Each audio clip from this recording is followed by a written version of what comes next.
Jen, Shaving Knuckles for Justice. Can you bring awareness to the entertainment industry surrounding a red alert? We are the first industry to shut down and will be the last to reopen. Thousands involved in stagecraft have no work nor unemployment benefits. SaveOurStages.com.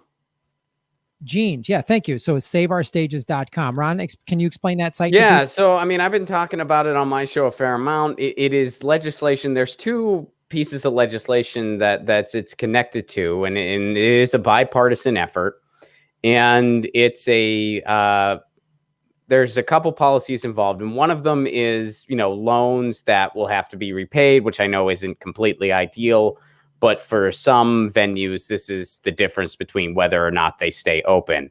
And then there's also another bill accompanying it that offers mostly grants. And the grants that qualify, you have to prove that over 25% of your business was really impacted by COVID-19, which of course live venues fall into, and you have to help out your employees. So, those two pieces of legislation, and they also reach into other, parts of the industry too, restaurants, shops, and stuff like that. But the Save Our Stages piece that offers the grants that's specifically pertaining to live venues and live performance. And, these pieces of legislation are not 100% perfect all the way through. I mean, it's going to be a pain when some of these loans have to get paid back, although they are, again, some of them are grants where you don't have to pay a penny back. Some of them are very, very low interest loans.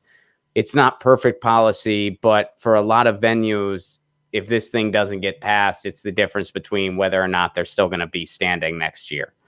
And they all want to stay open because the people, and Graham and I can attest to this. We still spend a lot of time on the road. The people who work at live venues, they don't do it because they're getting rich, because no one really is. They do it because they love it. They do it because, I have a lot of friends who are sound guys and musicians and stuff like that. They love that work. It really is just so rewarding and so special to them. And they love seeing live performance, and they love working with the bands and the comedians. And it's just part of who they are. And, same with, not some promoters are kind of scummy, but a lot aren't too. And, so the people in that industry, they really love it, and they want to be able to do it again as soon as we safely can go back to it. So yeah, and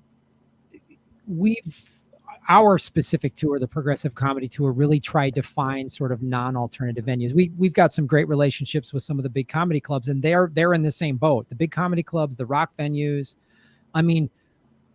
Organizations like Live Nation, I don't know what's going to happen to them. They have a lot of money, but they also have a lot of overhead. But we're really worried about, and not that I don't care about Live Nation because they employ a lot of people, but what we're talking about is the independent owned venues and the comedy clubs, and like you say, the people that work in these venues. We've had so many great experiences, especially we've reached out to venues and like tried something, and they're like, oh, we're open to this, or right. We did a Sunday afternoon show in Sydney, Australia, and it's a theater and a rock club that's been around for a long time, and they were so pumped and so like, yeah, let's make this work. And we were supposed to do a show at the Zanies in Nashville, which has been really cool to us, and they gave us a matinee show, Saturday afternoon show, and we were like, this will be awesome. Our audience will just come to see us, and they were like loving it because venues don't make money in the afternoons. Mm-hmm. Yeah, it's a win-win for everyone, and it's still going to happen. It's just still going to happen, but not going to happen until next year. You and I have already known there's 2 clubs that we were set to do before COVID that are now out of business, and the touring performer, comedian, musician, I loosely calculated at one time how many jobs are impacted for just me or me and you to go on the road. It's in the neighborhood of 60 to 70 jobs are impacted. Yeah. When you think about the Lyft driver, the people at the airport taking your bags, the TSA people, the people if you get food in the terminal, the gate agents, the flight crew, the people unloading the bags. Then when the plane lands, all the people at the new location, to offloading the bags, the ground crew there. And then, we'll get in like a shuttle bus or get a rental car. So there's all the employees at the rental car company. And then we go to a hotel, everybody at the hotel. And then we get to the venue, there's everybody at the venue. And there's all these ancillary jobs that get affected too. Like it's not just the sound tech and the wait staff and the kitchen staff if they have a kitchen, and the door people and the security, the security guards or whatever. It's the person that delivers the booze and the food, the distributors.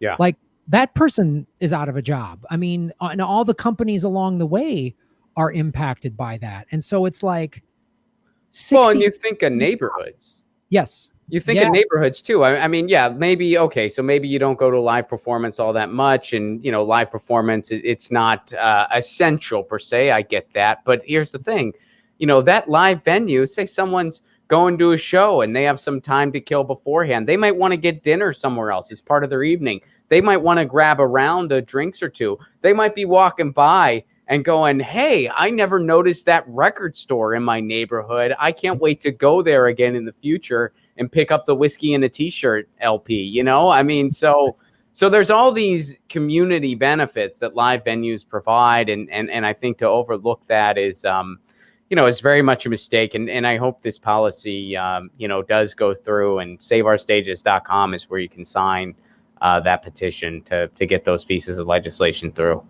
SaveOurStages.com, everybody. I'll put it in the show notes if you're watching this, the archive version. So thank you so much, Gene, for bringing that to our attention.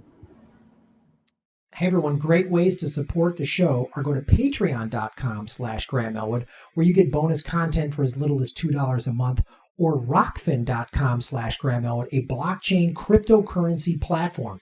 That's the future. Also, GrahamElwood.com, where all my merchandise is on sale and ships exclusively with the United States Post Office. Like my Vigilante Volume 2, The Dark Knight. We only made 50 of them. They're going fast. Go to GrahamElwood.com to support the show. I'm on Venmo and PayPal, P.O. Box, all of that, GrahamElwood.com.